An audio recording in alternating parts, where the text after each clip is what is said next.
the pack.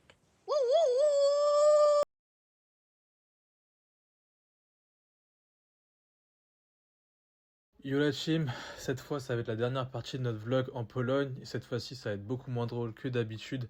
Dans cette vidéo, on va aller visiter le camp de concentration de Auschwitz et Birkenau qui se trouve à 2 heures de la Cracovie. Donc on se retrouve tôt le matin, à 4 heures du matin, à prendre un bus pour aller rejoindre le camp. Donc le bus nous a pris 2 heures de route pour aller là-bas. Et donc voilà. Donc ensuite, une fois arrivé, je crois qu'on est arrivé, il était 6 heures. Et regardez la queue qu'il y a, sachant que les portes ouvraient, je crois qu'à vers 7 heures. Donc on a attendu 1 heure que les portes s'ouvrent.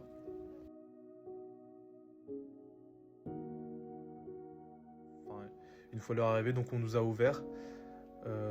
Et encore, vous allez voir que la queue elle continue encore. Donc là c'était juste l'entrée principale.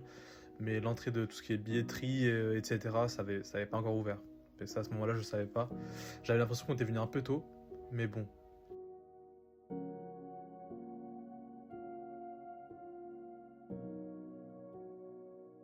Donc là, on peut voir la queue. Regardez, là, on est vraiment tout au bout de la queue.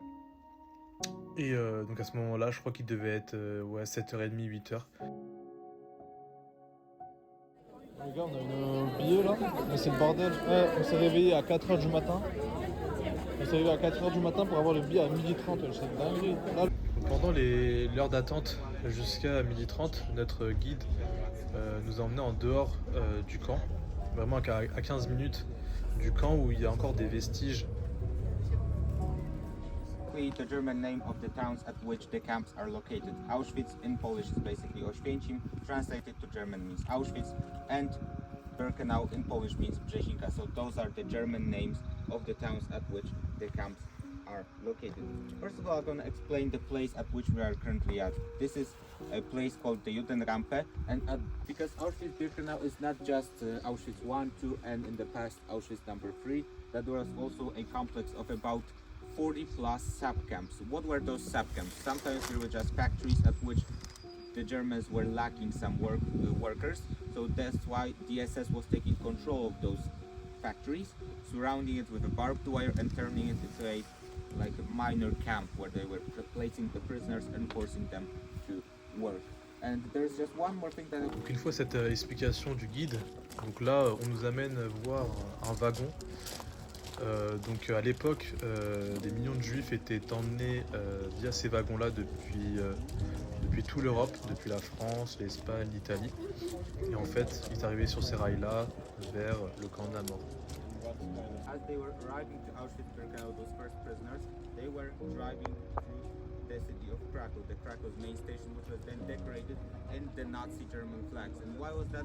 Because the Germans, you have a drawing which shows the process of selection. So for example, you can see that there are some children that are being separated from their families because they've been selected for different things. One was set for maybe the experiment or being sent to death, and the other to be sent. This is a map. This is a picture that shows the original look of the Auschwitz-Birkenau complex in 1944, taken from one of the Allied airplanes.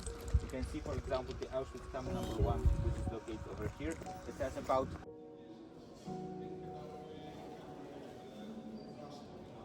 Là les gars, 12h30, on commence à marcher dans le camp de concentration d'Auschwitz et Birkenau.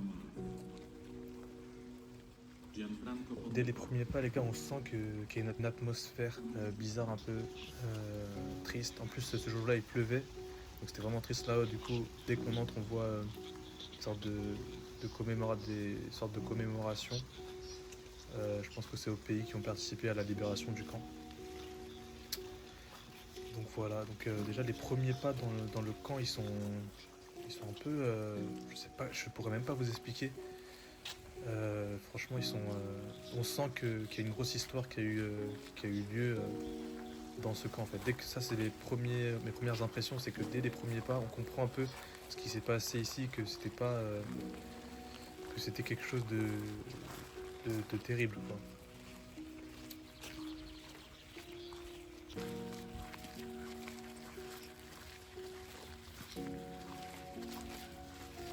Donc là, cette entrée-là, vous la connaissez tous, les gars. C'est Arbeit Match Freiheit. Je sais pas si on prononce comme ça en allemand, mais la signification en français, c'est le travail rend libre.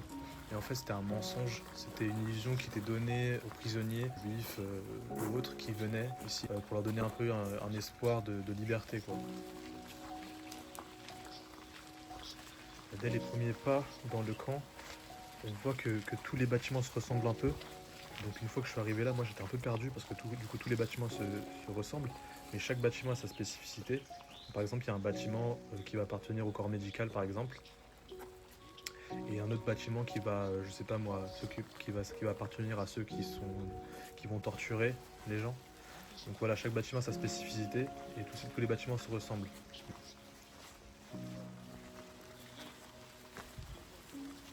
Donc là en fait on va aller faire quelques bâtiments. Donc voilà. Donc là on a un peu une pancarte qui nous rappelle le nombre de morts dans le camp. Donc voilà, à travers les différentes pièces, il y a des photos qui ont été conservées, qui sont affichées de l'époque.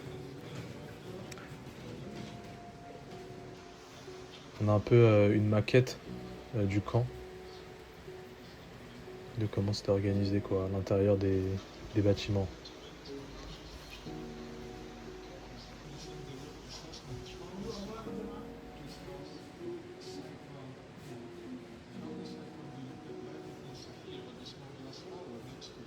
Ensuite, on a une suite d'objets qui ont été conservés, j'imagine, après l'extermination des personnes. Donc là, on a des ustensiles de cuisine, on a des lunettes, j'imagine des enfants. Là, on a des draps, des serviettes, j'ai l'impression que c'est des serviettes. Là, on a... Ah oui, parce qu'il y avait aussi des handicapés dans les personnes, donc le reste des appareils sont toujours là. Là, comme tout à l'heure, donc les ustensiles de cuisine. Vous voyez que en fait, toutes les familles venaient avec plusieurs choses dans leur bagage, quoi.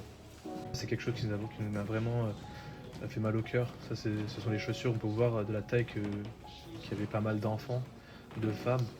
Donc cette image-là fait vraiment mal au cœur. On peut s'imaginer combien de personnes ont été exterminées là.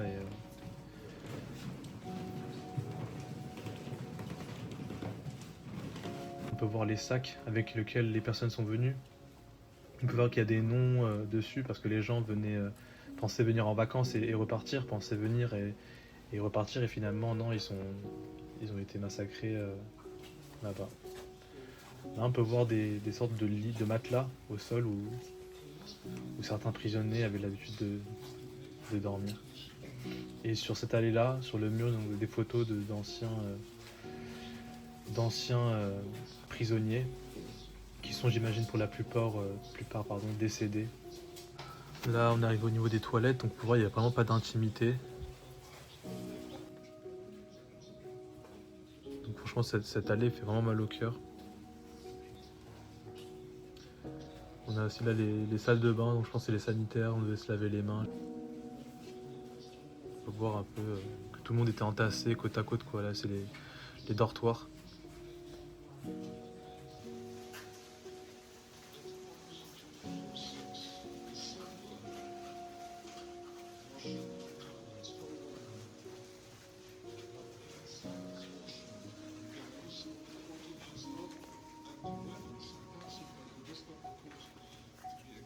Ensuite, on nous emmène sur un lieu d'exécution. Donc les personnes qui tentaient de s'enfuir ou les personnes qui n'obéissaient pas, elles étaient attachées là contre le mur ou sur les bouts de bois que voilà quoi. Et elles étaient fusillées. Donc voilà la triste réalité de notre histoire.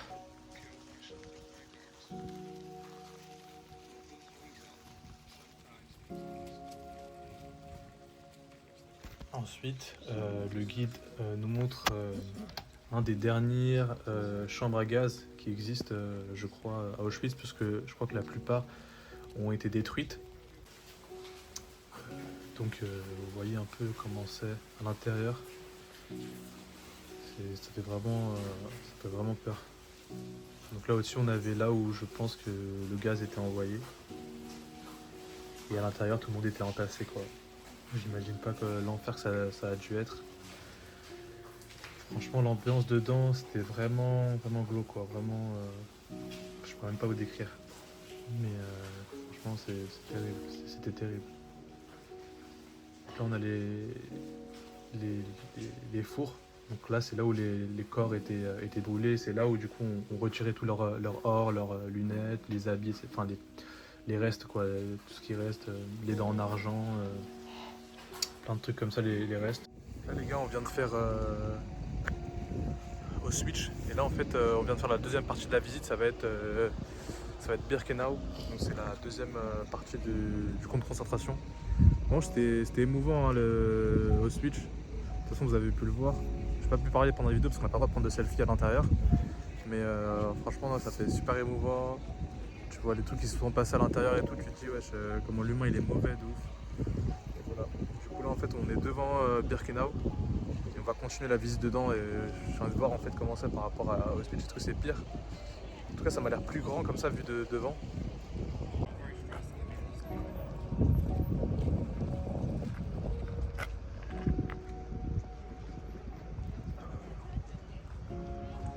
Donc en fait l'entrée elle se fait par là.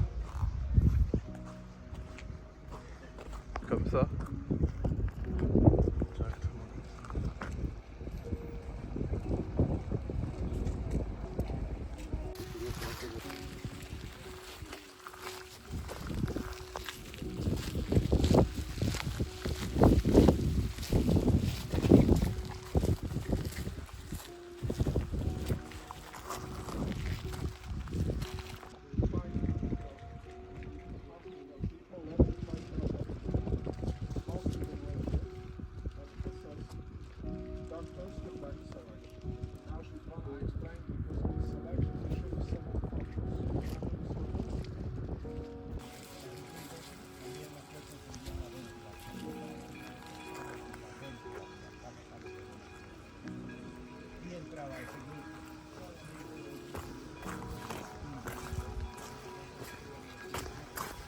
C'est les ruines qui restent.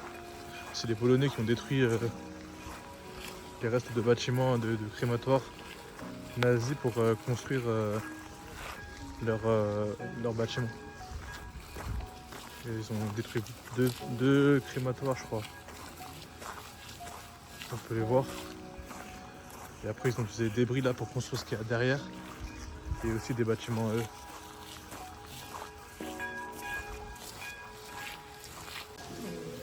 Et les gars, c'est les chambres. Des chambres où il y a des fois 3-4 personnes qui dormaient ensemble. Ils sont dingues. On peut voir des écritures et tout.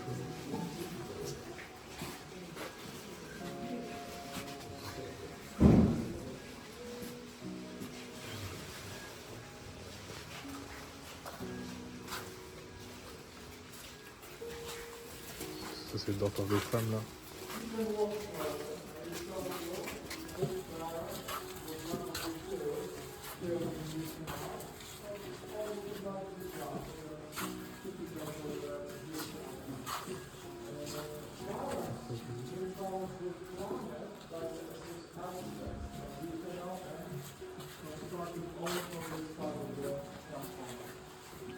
Simple construction.